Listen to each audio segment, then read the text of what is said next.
Section 1. A man wants to place an order by telephone for some office stationery. Listen to the conversation between the woman and the man and answer the questions. First, you have some time to look at questions 1 to 6.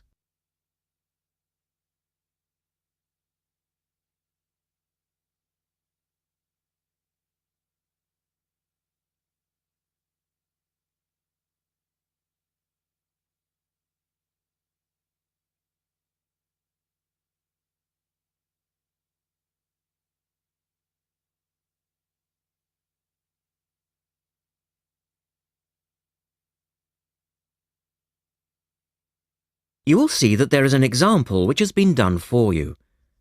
On this occasion only, the conversation relating to this will be played twice.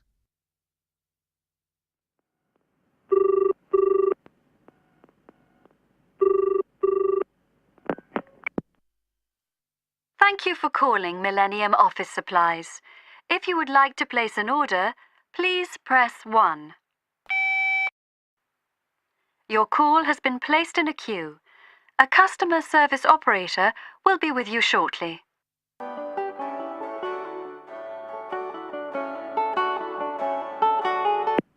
Gina speaking. How can I help you? Oh, hello. I'd like to order some stationery, please. And who am I speaking to? John Carter. The man says his name is John Carter. Now we shall begin.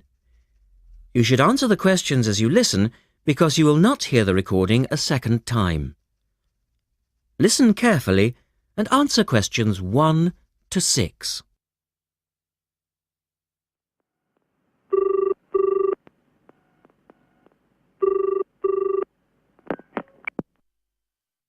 Thank you for calling Millennium Office Supplies. If you would like to place an order, please press 1. Your call has been placed in a queue. A customer service operator will be with you shortly.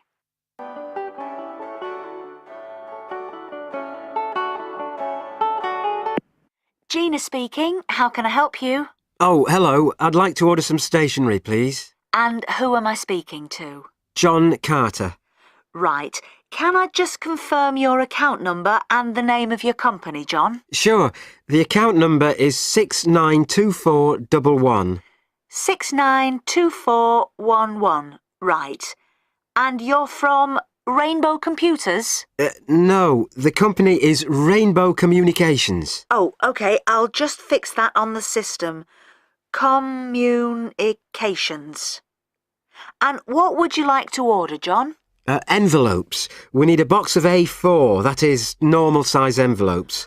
White, yellow or manila? We'll have the plain white, please, but the ones with the little windows. OK. 1 box, A4, white. Just the 1 box, was it? On second thoughts, make that 2 boxes.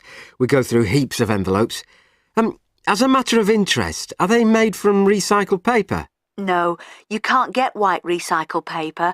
The recycled ones are grey, and they're more expensive, actually. Right, we'll stick to white then.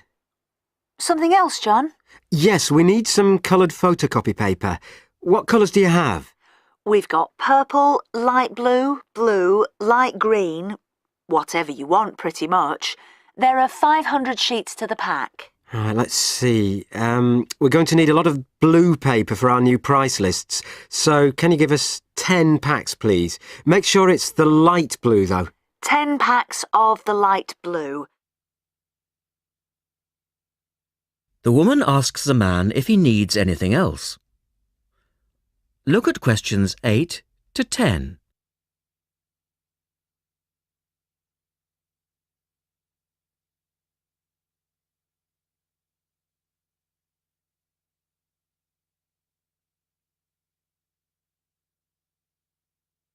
Now listen to their conversation and answer questions 8 to 10. Anything else that we can help you with? Let me think. What else do we need? I'm sure there was something else. Pens, paper clips, fax paper, computer supplies, office furniture. Oh yes, we need floppy disks. Do you have those nice coloured ones? Yes, but they're a bit more expensive than the black ones. Oh, that's all right. I'm not paying anyway. Right. Floppy disks. And what about diaries for next year? We've got them in stock already and it's a good idea to order early. No, I think we're all right for diaries. But something we do need is one of those big wall calendars. You know, one that shows the whole year at a glance. Do you stock those? We certainly do. OK, can you include a wall calendar then, with the other stuff? Just make sure it's got the whole year on the one side. Sure. And do you have a copy of our new catalogue? No, I don't, but could you send one? Yes, I'll pop one in with the order. You'll find it a lot easier to remember what you need if you have our catalogue in front of you next time. Yes, good idea. And when can you deliver this? Should be with you tomorrow morning. Can you make sure that it's not after 11:30am? Because I have to go out at 12. There's only myself here on Fridays. Fine.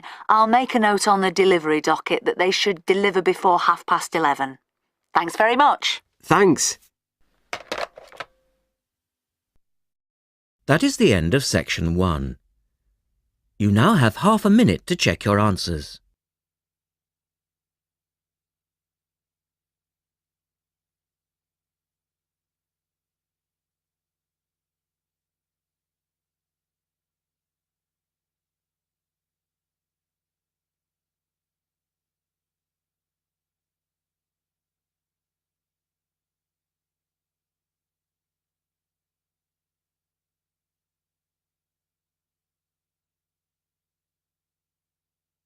Now turn to section 2 on page 113.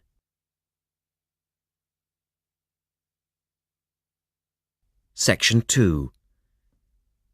You will hear a reporter talking on the radio about an artist's exhibition. Look at questions 11 to 18.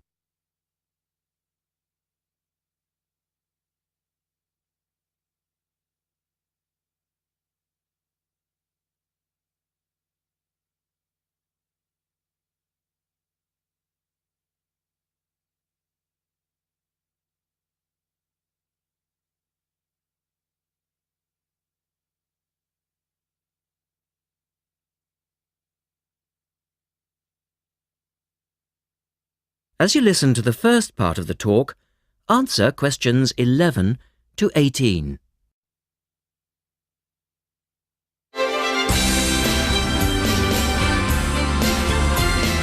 And now for some information on local events and activities. A couple of announcements for art lovers and budding artists alike. First, a new collection of artwork is going on show to the public next month in the form of an artist's exhibition. The exhibition will include many different types of art, over 100 different pieces by 58 artists from the local area. It's being held at the Royal Museum, which, for those of you who are unfamiliar with the area, is located opposite the library in West Street, right on the corner. The actual address is number 1 Queen's Park Road. It isn't difficult to find.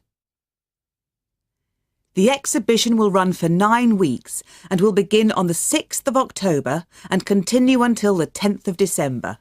So there's plenty of time for you to go along and have a look, and I'm sure that will be worth doing. What will you see there? Well, amongst the items on display will be some exciting pieces of modern jewellery, furniture, ceramics, metalwork and sculpture. To give you some examples, local artist Kate Main will be there to discuss her collection of pots and bowls that she has made to resemble garden vegetables. They're the sort of thing that would brighten up any dining table and range from things like yellow cabbage-shaped bowls to round tomato-shaped teapots. Prize winner Cynthia Corse will also be there to talk about her silver jewellery, all of which she produced using ideas from the rural setting of her country home. Some of her rings are quite extraordinary and have beautiful coloured stones in them. Or, if you prefer sculpture, there's plenty of that too. Take, for example, Susan Cupp's sculpture of 25 pairs of white paper shoes.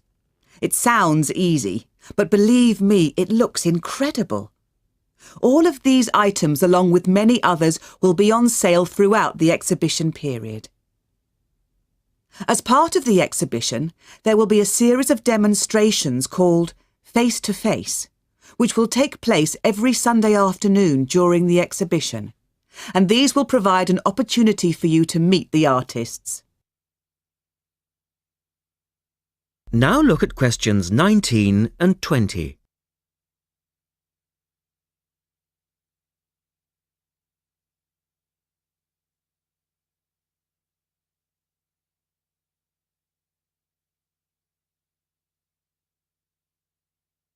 As the talk continues, answer questions 19 and 20. The second set of activities are for those who would prefer to indulge in some artwork themselves.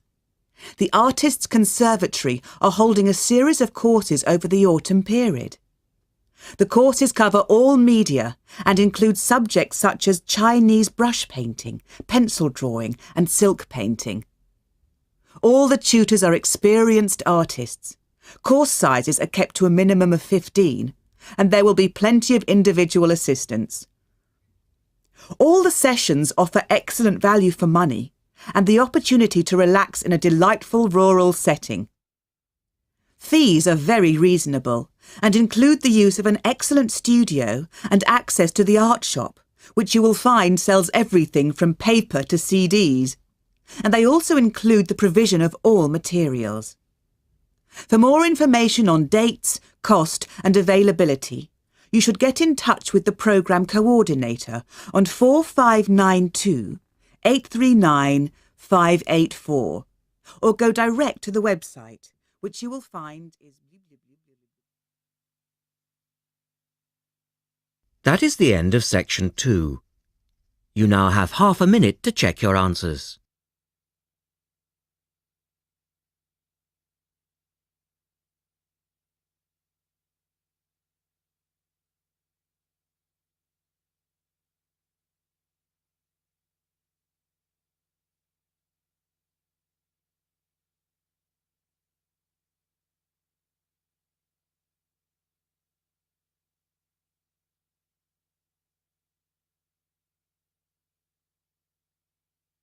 Now turn to section 3 on page 114.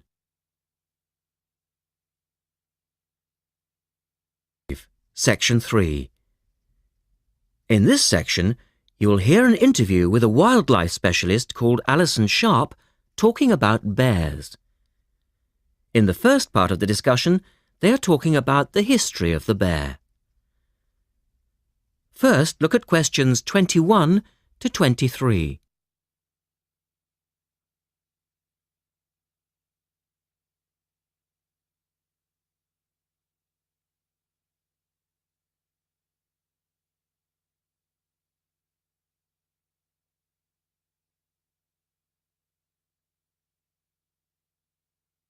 Now listen to the first part of the interview and answer questions 21 to 23.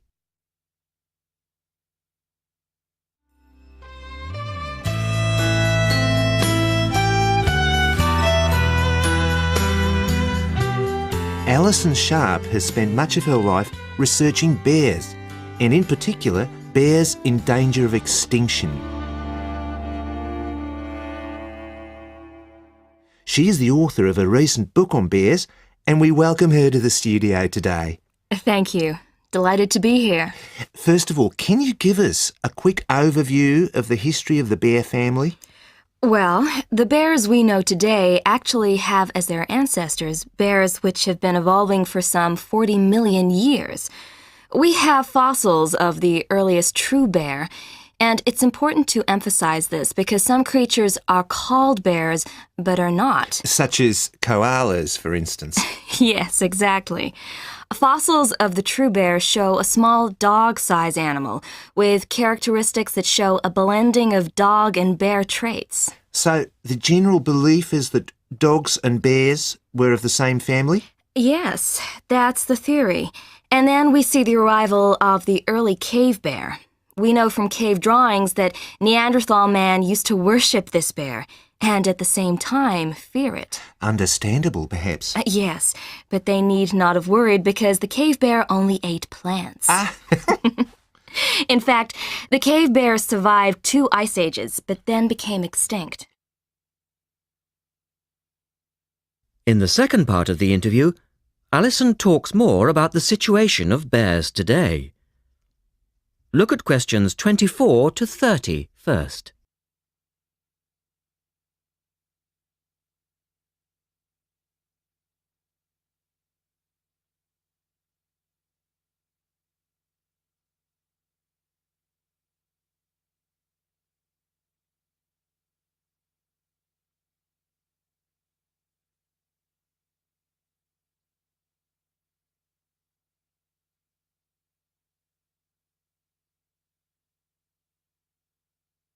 Listen carefully and answer questions 24 to 30. So, how many bears can we find today? And are any of them in danger of extinction? Well, I'll answer your first question first. There are 8 species of bear in all, among them the American black bear and the brown bear, from which evolved the newest species of bear, the polar bear. So, how old is the polar bear? Oh, he's a relative newcomer, just 20,000 years old. And could you tell us a little about them? Which is the largest bear, for instance? Well, the largest bear existing today is either the polar bear or the brown bear. Right. Don't we know? Well, it depends which criteria you use. The polar bear is the heaviest. The male weighs up to 1,500 pounds, but his narrow body actually makes him look smaller than the much more robust brown bear. So, the brown bear appears the biggest. Yes. And the smallest? Well, the sun bear is the smallest of the 8 species. They only weigh between 60 and 145 pounds. That makes him a comparative junior. Yes. And then next we have the so-called giant panda. But that's a small bear too, comparatively speaking. And are all bears meat eaters? No, not at all. In fact, the giant panda is almost entirely herbivorous, living on a diet of 30 types of bamboo. Ah, yes, of course. Pandas are famous for that. And another interesting bear is the sloth bear, which eats insects, particularly termites. He can turn his mouth into a tube and suck the insects out of their nests. So, going back to my second question, are bears really in danger of extinction? Yes, indeed, they are. The sun bear in particular, as they've been hunted almost out of existence. And the habitat of the panda is also being reduced on a daily basis. Can anything be done to reduce the threat to these endangered species? I know, for instance, that it's very hard to breed bears in captivity. Yes. Well, I think that by raising people's awareness generally, we can reduce conflict between humans and animals, to stop the slaughter in parts of the world where bears are still hunted, supposedly in self-defense or to protect livestock, but often quite unnecessarily. And we can also encourage governments to preserve the natural environment of the bear, rather than allow the areas where they live to be systematically destroyed in the name of progress. Yes, of course. And in addition to these global efforts, all profits from the sale of my book will go toward the United Nations Bear Protection Program. That's wonderful. And with the news coming up, thank you for your time, Alison, and best of luck with the book. Thank you very much. That is the end of section 3. You now have half a minute to check your answers.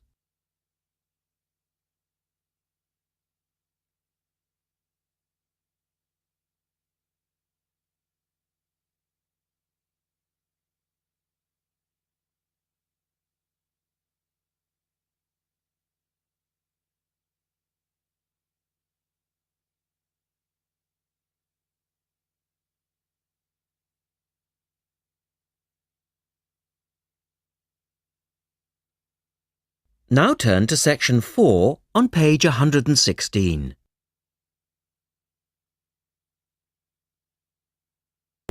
Section 4. You will hear a lecturer talking about the solar eclipse in history. First, you have some time to look at questions 31 to 36.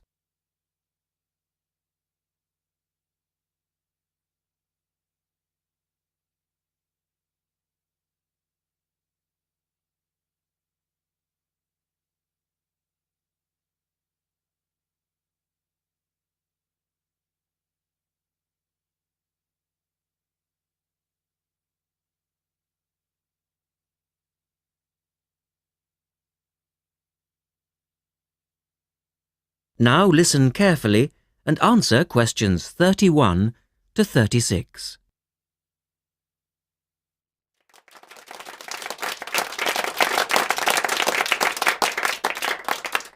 Good evening and welcome to this month's Observatory Club lecture.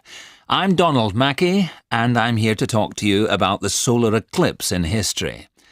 1,000 years ago, a total eclipse of the sun was a terrifying religious experience. But these days, an eclipse is more likely to be viewed as a tourist attraction than as a scientific or spiritual event. People will travel literally miles to be in the right place at the right time to get the best view of their eclipse. Well, what exactly causes a solar eclipse when the world goes dark for a few minutes in the middle of the day? Scientifically speaking, the dark spot itself is easy to explain. It's the shadow of the moon streaking across the Earth. This happens every year or two, each time along a different, and to all intents and purposes, a seemingly random piece of the globe. In the past, people often interpreted an eclipse as a danger signal heralding disaster, and in fact the Chinese were so disturbed by these events that they included among their gods one whose job it was to prevent eclipses. But whether or not you're superstitious or take a purely scientific view, our earthly eclipses are special in 3 ways. Firstly, there can be no doubt that they're very beautiful. It's as if a deep blue curtain had fallen over the daytime sky as the sun becomes a black void surrounded by the glow of its outer atmosphere. But beyond this, total eclipses possess a second, more compelling beauty in the eyes of us scientists, for they offer a unique opportunity for research. Only during an eclipse can we study the corona and other dim things that are normally lost in the sun's glare. And thirdly, they are rare. Even though an eclipse of the sun occurs somewhere on Earth every year or two, if you sit in your garden and wait, it will take 375 years on average for one to come to you. If the moon were any larger, eclipses would become a monthly bore. If it were smaller, they simply would not be possible. The ancient Babylonian priests, who spent a fair bit of time staring at the sky, had already noted that there was an 18-year pattern in their occurrence, but they didn't have the mathematics to predict an eclipse accurately. In the second part, the speaker talks about a number of scientists. Look at questions 37 to 40.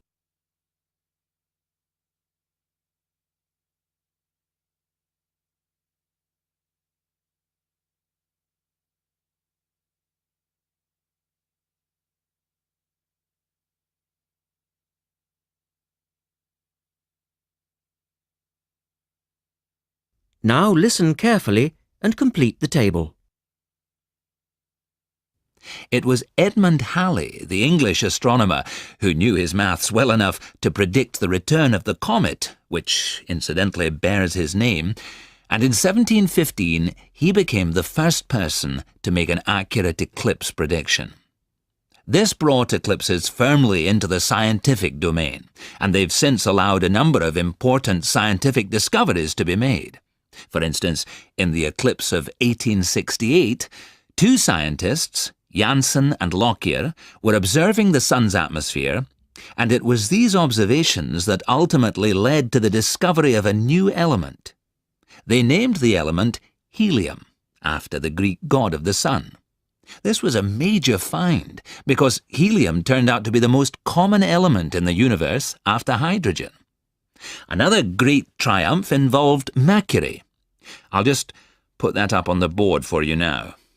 See, there's Mercury, the planet closest to the Sun, then Venus, Earth, etc. For centuries, scientists had been unable to understand why Mercury appeared to rotate faster than it should. Some astronomers suggested that there might be an undiscovered planet causing this unusual orbit, and even gave it the name Vulcan. During the eclipse of 1878, an American astronomer, James Watson, thought he'd spotted this so-called lost planet. But, alas for him, he was later obliged to admit that he'd been wrong about Vulcan and withdrew his claim. Then Albert Einstein came on the scene. Einstein suggested that, rather than being wrong about the number of planets, astronomers were actually wrong about gravity. Einstein's theory of relativity, for which he's so famous, disagreed with Newton's law of gravity in just the right way to explain Mercury's odd orbit. He also realised that a definitive test would be possible during the total eclipse of 1919, and this is indeed when his theory was finally proved correct. So there you have several examples of how eclipses have helped to increase our understanding of the universe. And now let's move on to the social aspects, and I think you'll find... That is the end of section 4. You now have half a minute to check your answers.